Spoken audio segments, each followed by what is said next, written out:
Bonjour, je suis Emily Natiena, business developer spécialisée dans les stratégies d'entreprise. J'accompagne depuis 18 ans les entrepreneurs et les entrepreneurs aspirants à créer, gérer et développer leurs entreprises. Je suis fondatrice du cabinet Visual Conseil Salle qui me sert de cadre d'accompagnement et qui a été créé en juin 2014. Également, en février 2018, j'ai commis l'ouvrage Réussir son entreprise en 5 étapes, qui est le guide par excellence de toute personne qui souhaite entreprendre avec succès. J'ai lancé cette série de vidéos pour passer des informations capitales et partager avec vous des trucs et astuces qui vous permettront de maîtriser votre activité et de la guider vers la réussite financière. Aujourd'hui, nous allons aborder la question des piliers d'une entreprise équilibrée. En début de vidéo, je préfère vous parler du pourquoi est-ce qu'une entreprise doit être équilibrée. Beaucoup de jeunes pensent aujourd'hui que parce qu'ils lancent une entreprise, ils n'ont pas besoin de prendre en compte une série de tâches qui sont prises en compte par les grandes entreprises. Parce qu'on se dit, non, c'est inutile à ce stade, non, on ne voit pas l'intérêt, non, c'est lourd à supporter et en plus, ça crée des charges financières inutiles. Sachez qu'il y a toujours moyen de maintenir une entreprise équilibrée, même si on est la seule personne au départ à la porter. Et une entreprise qui veut se développer doit être équilibrée. Elle doit être assise sur les piliers, ce que j'appelle les piliers de l'entreprise.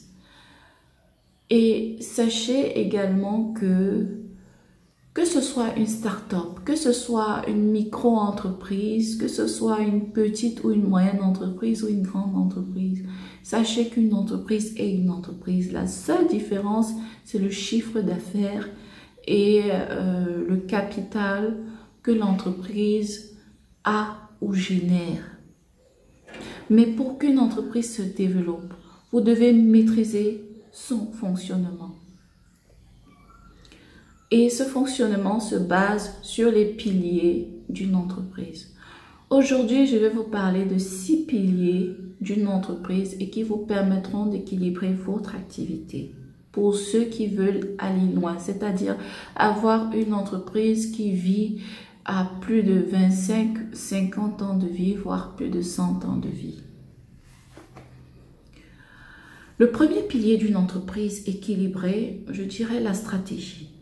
Quand on parle de stratégie, on parle de la vision de l'entreprise, la vision promue par le porteur de l'entreprise, le dirigeant, le gérant, le Manitou, bref, tout ce que vous voulez, le CEO, tous les gros titres gonflants que vous voulez citer. On n'a pas ce titre pour rien. On a ce titre parce que c'est la personne qui crée l'entreprise qui est le porteur de flamme. Cette flamme qui va lui permettre de fédérer autour de lui une équipe et d'avancer dans la direction qu'il souhaite pour que son entreprise soit pérennisée avec une identité qui lui est propre et qu'il aura déterminée et un ADN qu'il cherchera à imprimer non seulement dans l'esprit de son équipe mais également dans l'esprit de ses clients, de sa cible, des consommateurs de ses produits, pour que quel que soit l'endroit où ils sont, ils pensent d'abord à acheter son produit en face de la concurrence. Sur ce point, la stratégie est essentielle parce qu'elle est comme la petite graine qu'on sème en terre et toutes les actions pour mener dans la direction souhaitée, les activités de l'entreprise émaneront d'elle. Donc, il est très important d'avoir une bonne stratégie d'entreprise pour pouvoir aller loin. Une bonne vision, et une bonne vision d'entreprise se travaille. Tous ceux qui souhaitent travailler la vision de l'entreprise, évaluer à peu près jusqu'où ils peuvent aller avec leur projet d'entreprise, peuvent nous contacter. Vous avez toutes nos informations dans la barre d'infos pour toutes les questions que vous souhaitez. Vous pouvez également laisser vos questions en commentaire. Nous ferons un plaisir d'y répondre. Comme deuxième pilier d'entreprise, j'aborderai la vente des produits. Une entreprise ou des services, une entreprise qui ne vend pas, qui n'a pas de clients, ne peut pas fonctionner. C'est très simple. Le client est le premier investisseur dans votre entreprise. C'est son argent qui vous permet de régler vos charges, de payer vos salariés et vos ouvriers, de faire des bénéfices, de faire tourner votre activité, de recommencer à produire plus et de vous faire de l'argent. Vous, ce que vous apportez au client, c'est la solution à un besoin commun, un problème commun. Et maintenant, la façon dont vous l'amenez, la façon dont vous présentez votre produit, votre solution, est celle-là qui sera vendue comme offre de valeur à votre client. Elle portera bien entendu l'ADN que vous aurez déterminé dans votre stratégie d'entreprise. Il est donc important pour vous, et vous, je crois que vous le voyez suffisamment, qu'une entreprise qui n'a pas de clients ne peut pas vivre. Ça, c'est le premier risque d'une entreprise non équilibrée. En second risque, nous avons la relation, je peux dire la relation client, l'image de l'entreprise. Une entreprise dont l'image est brouillée n'aura pas de clients parce que les gens se diront, bon, disons une entreprise même qui a une mauvaise réputation, parce que brouiller, c'est une façon, je peux dire, très gentille de dire qu'une entreprise qui a une mauvaise image ne peut pas prospérer, parce que les gens éviteront d'aller vers cette entreprise. Imaginons que vous faites par exemple des jus de fruits et qu'on a lancé l'alerte que vos jus de fruits donnent des maux de ventre, par exemple, aux clients. Vous voyez que votre produit ne pourra plus se vendre sur le marché. Vous devrez refaire une très bonne stratégie marketing pour réussir à faire passer cette information selon laquelle vous avez un bon produit et que c'est peut-être quelque chose d'autre qui a causé ce mal de ventre, par exemple.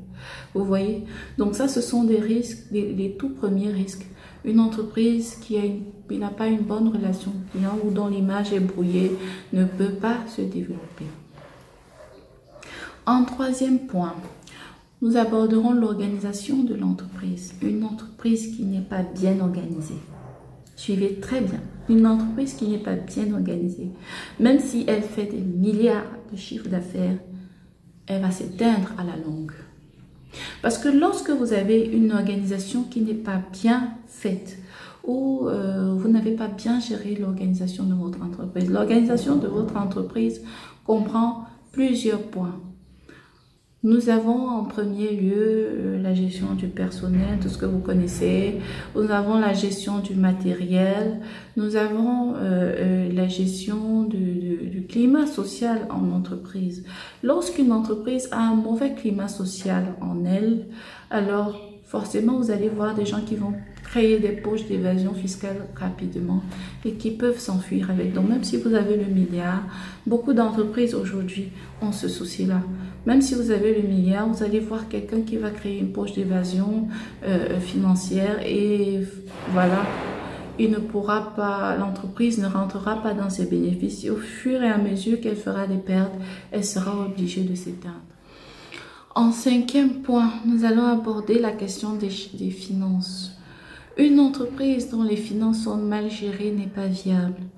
En effet, dans le précédent point, nous avons abordé la question du climat social qui peut générer des pertes financières. Mais également dans ce point, on retrouve dans le cas de la mauvaise gestion des entrepreneurs qui peuvent se retrouver en train de consommer leurs bénéfices, peut-être sans s'en rendre compte, en pensant que ils ont fait un chiffre d'affaires qui est important. Il est essentiel de bien tenir sa comptabilité. Il est essentiel de tenir son cahier de recettes et de dépenses quotidiennes régulièrement. Il est essentiel de régler ses charges et de savoir, de maîtriser au moins les bases financières de la gestion d'entreprise pour ne pas se tromper au quotidien. Généralement, le porteur de projet a souvent l'impression que l'entreprise, c'est un peu comme sa poche, là où il peut prendre de l'argent quand il en a besoin pour ses plaisirs, ses loisirs, à loisir. Donc, ce n'est généralement pas comme ça qu'une entreprise fonctionne. On conseille toujours au chef d'entreprise de se définir un salaire, ce qui lui permettra de créer une limite aux dépenses qu'il peut faire et pour lui-même et pour ses besoins. Et comme cela, il pourra sauvegarder le bien qui appartient à l'entreprise, car l'entreprise est distincte de son fondateur. Certes, c'est une projection de la vision, de l'idée, de l'identité même de son fondateur, mais il faudrait savoir qu'aux yeux de la loi, c'est deux entités bien distinctes. C'est vrai qu'il y a des entreprises, personnes physiques, mais même jusque-là, pour quelqu'un qui souhaite développer son entreprise, il faudrait qu'il fasse le distinguo entre le bien qui appartient à l'entreprise pour son fonctionnement et le bien qui va lui revenir en termes de salaire et en termes de bénéfices d'entreprise qu'il pourra redistribuer comme étant associé à lui-même ou à ses partenaires actuels. En sixième et dernier point, nous aborderons la question des projets innovation ou comme on peut encore appeler recherche et développement. Une entreprise qui ne renouvelle pas constamment ses produits, qui n'améliore pas constamment ses produits ou qui n'innove pas est une entreprise qui est appelée à s'éteindre. Pourquoi? Parce que les besoins des consommateurs sont évolutifs. Regardez par exemple les types de consommation que nous avions dans les années 80 ou dans les années 90. Aujourd'hui, on retrouve fortement le digital à travers les téléphones mobiles, à travers les ordinateurs, à travers les iPads, les iPods et tout autre appareil que nous connaissons aujourd'hui. Les habitudes de consommation de la clientèle ont fortement évolué, que ce soit même en termes de packaging. Regardons également les publicités, la qualité de la publicité qui a fortement évolué au fil des années. Et nous comprendrons que le client a besoin à chaque fois d'être stimulé par un nouveau produit qui lui permet de se valoriser, un produit dans lequel il s'identifie. Donc, il est essentiel pour celui qui a une entreprise ou qui promeut un produit ou un service de constamment renouveler ou de voir les améliorations à apporter à son produit. Et là rejoint le pilier de la relation client qui intervient, car c'est le retour que le client va faire à l'entreprise qui lui permettra de savoir qu'est-ce qu'il peut apporter de plus à son entreprise. Il n'est pas, il n'est pas impossible de faire à chaque fois des études de marché pour tester, pour évaluer ou identifier les nouveaux besoins de la population auxquels le produit peut s'adapter, auquel l'entrepreneur a une réponse innovative qu'il pourrait apporter à son marché. Donc voilà à peu près les 6 piliers essentiels d'une entreprise équilibrée et qui vous permettront à chaque fois de dépasser vos performances, de tenir votre clientèle en haleine et de faire fonctionner votre entreprise. Pour ceux qui pensent que c'est lourd de maintenir une entreprise équilibrée quand on est seul? Je dirais simplement que c'est une question d'organisation. Et dans cette organisation, vous avez la capacité et la possibilité d'agencer de façon stratégique les ressources qui sont à votre disposition. Si vous avez besoin de conseils dans ce sens, vous pouvez nous contacter. Vous avez toutes nos informations en barre d'infos et nous restons disponibles et à votre écoute. Je vous remercie. J'espère que vous avez été édifiés. Je vous remercie pour votre écoute et nous nous disons à bientôt. Au revoir.